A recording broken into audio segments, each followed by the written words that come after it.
How's it going, everyone? My name is Jasper Sunshine, and this is my 2004 Ford E450 BC Hydro conversion. Come on in. Shoes off. So the only original pieces that came with the van is this aluminum countertop and this aluminum frame right here. Everything else that was with the van, there was all these aluminum shelving on both sides. I'm assuming for tools because it was a BC Hydro vehicle. I took it all out. The floor is also aluminum, and for the first time I've actually pioneered something. The whole floor is epoxy, so it glows in the dark.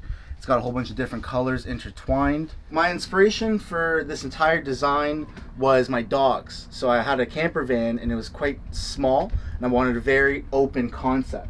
This right here is actually only temporary. I will eventually have some sort of Murphy. I've got a 2-burner suburban cooktop that runs off of propane. I've got my sink right here. I hope it's clean. I hope it's clean. Nice. I do, or will have hot water on demand. I have some appliances that I haven't installed yet. I've got IKEA push to open and childproof cabinets. Of course, I only opened the cleanest one. The other ones aren't that pristine. I've got this. Do you know what this is called? Some sort of wire to keep dog treats and other, fun stuff, some gnomes and personal belongings up there. And in this corner right here, I've got my electrical system. Pardon my French, I'm not too keen on all this electrical stuff, but I will just show what I have. 2 bus bars, a fuse panel that has nothing in it, a kill switch right here to turn everything off. I've got a Renogy 3000 watt inverter. I've got 2 MPPT charge controllers and a on-off switch for my inverter right there. The reason being I have 2 charge controllers is I have 2 really heavy-duty panels. Each panel is 370 watts. So instead of getting one really big charge controller, I decided to get 2 smaller ones for cost efficiency. And yeah, I know I'm like a little tight on real estate here, but I think I made it work. Perfect for wintertime in BC where solar is absolutely useless. I do have a Dometic fridge right here sitting there collecting dust because I do like to have nice things and not install it, but just for bragging rights. I will eventually be building a box. Shoulda, coulda, woulda. Coming soon. I am a skier. I did go to Whistler 1 season. So therefore I am a semi-professional, so I decided to mount my skis to show off the dust that I like to collect on very nice things. Oh shit, that's a lot. This is a futon that I picked up at Facebook Marketplace for 25 bucks. I slept on this last night, so you just got to pull it out and the back folds down. And I've got this overly large king-size dog blanket for the dogs. The carpet from Value Village. And let's take a look at the floor, the epoxy floor. So you see all the different colors? It all glows, so there's like blue, white, red, orange, yellow at nighttime. All these different colors. Cubic mini wood stove Grizzly, the bigger one. Yeah, that's the inside of a wood stove. I've got my Wave 8 heater that runs at 8,000 BTUs in case the wood stove isn't hot enough. Then I blast both at the same time, and then I'm really warm. I've got 2 roof vents, one right here, one right above my bed. Because 2 is better than 1. That came with the van. Super excited about that. My bed is up there, ladies, if you'd like to. I am still single. This is a, I think, 8-inch memory foam mattress. It is on hinges, so it does go up, which is kind of cool, because what reason would that serve it going up? I don't know, it's just kind of cool. I've got my temporary water jug here, shoe rack, dog on the foot. Oh, if you look above the bed, that's my pride and joy. I have a brick wall. I've always wanted that. I've always wanted a New York style kind of bachelor's apartment look. So I made a brick wall out of wood. I brought it to a CNC shop and they did all the routing, whatever it's called. Down here I have more cabinetry. I've got, and this one I think it's gloves, you know, socks, underwear, shirts, all that stuff. Linen. I've got more bed sheets. Other cabinet items here. Let's see, what do I have in here? For grip, I've got, oh, guitar, music books for my guitar that's back there that also, let's see, has a little bit of dust, not as much as the skis. This is the couch that I used to have where the futon is. This was free from Facebook Marketplace. So if you haven't noticed by now, Facebook Marketplace is an excellent place to find cheap, if not free items for even a house or a van or tiny home. Box truck, RV, whatever, mobile, alternative lifestyle, blah, blah, blah, blah. This is also doubles as storage. I've got some storage stuff under there. Yoga mats, other stuff that collects dust. And then the driver's seat. That's it for inside. Between me and you, whatever you do, don't get that 85-gallon water tank in the shot. Okay, it's the wrong size. Here's my wood bin. Ooh. Got a saw with a bunch of mold and rust because I like things that way. Enviro logs. I've got a backup stove, a 2-burner Coleman camping stove. In this one, I have my inflatable paddle board and a big bomb. Propane tank. Okay, here's my hot water on demand heater tank. This is Gerard Alphabet something, number 2. That hooks obviously through the propane over there. My sink, my stove, my Jimmy rigged faucet there. And then this doesn't reach out all the way, so I just haven't emptied it yet. You didn't get that 85-gallon tank in there, did you? Okay, good. So this is where my 70-something gallon tank is going to go. So I don't know what I'm gonna do with all this. Hey, who wants free shit? Come get it. And all my tools right there. 2 times 200 amp hour batteries. There is a battery charger right here that came with the van. Right here, if you plug that into shore power, that charges the entire system.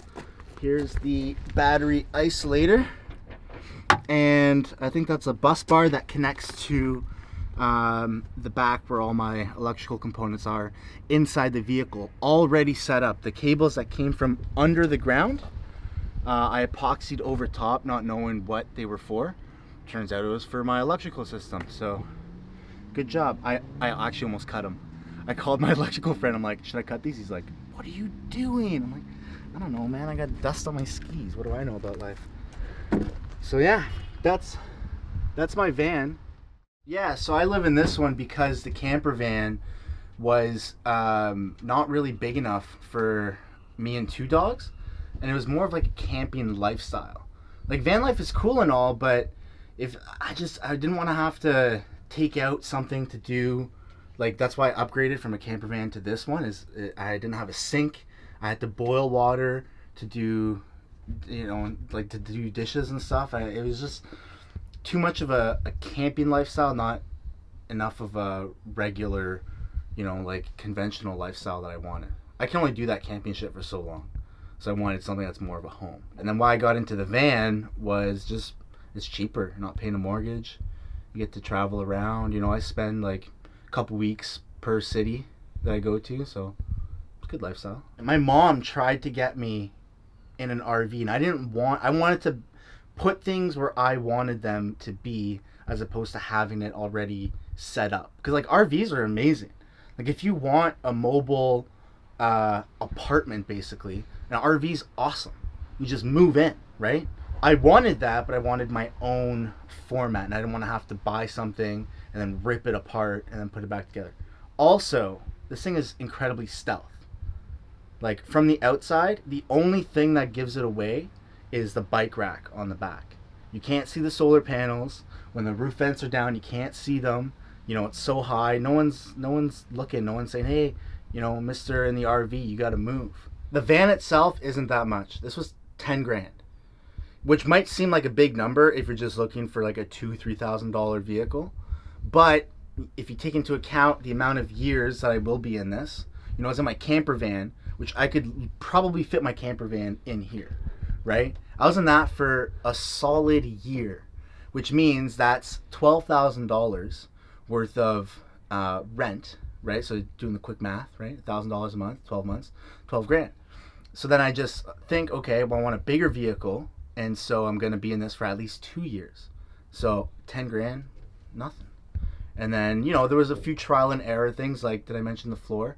I pioneered it, the epoxy, right? But that was it's funny to me because this is a $2,000 floor. I'm thinking, holy fuck, shouldn't be 2 grand, but I fucked up because no one in the van community had done it before.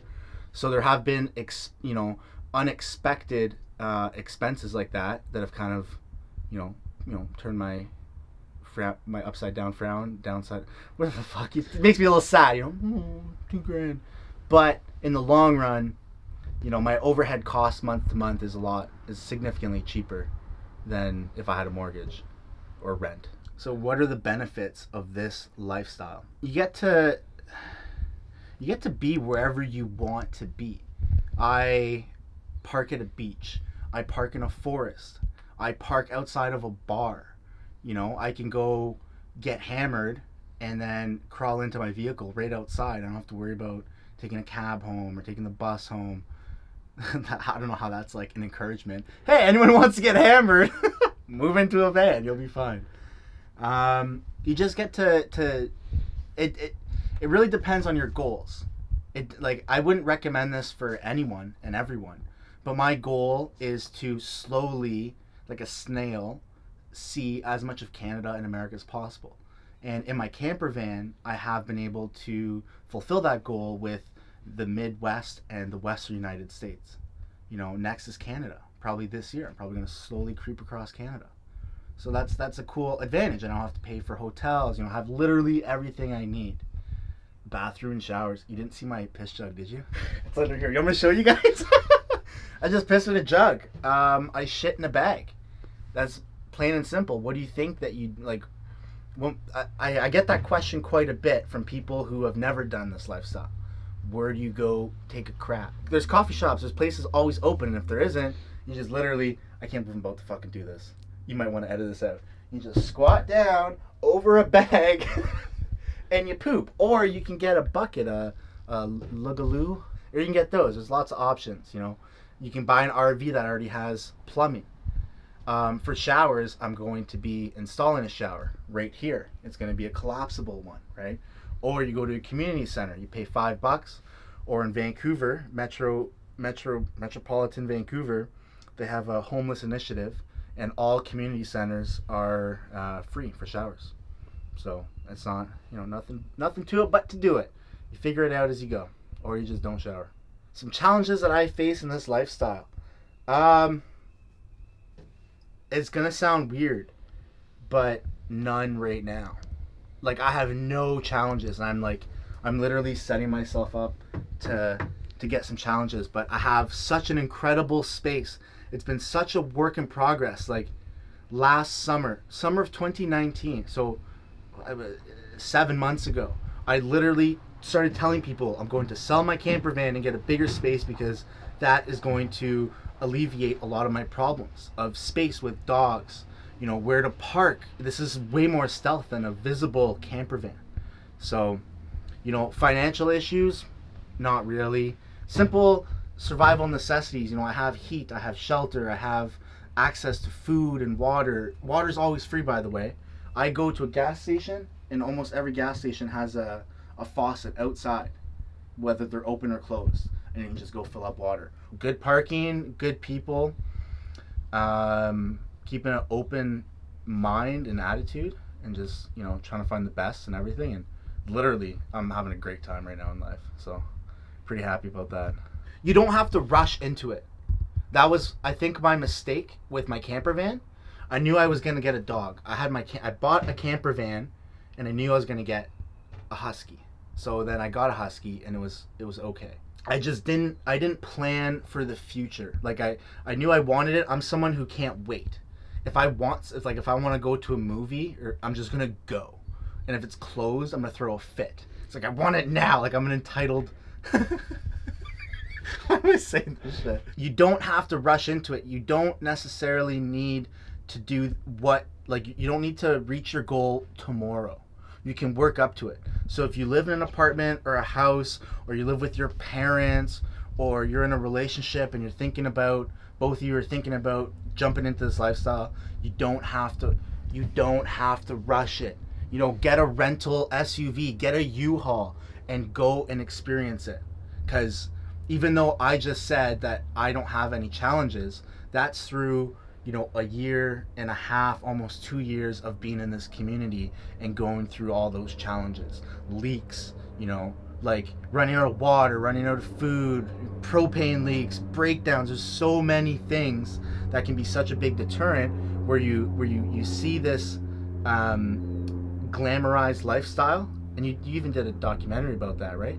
This glamorized lifestyle, and people just jump into it. Don't jump. See, now I'm saying something opposite of what I said last time we did this. Last time I said just do it. Now I'm saying don't just do it.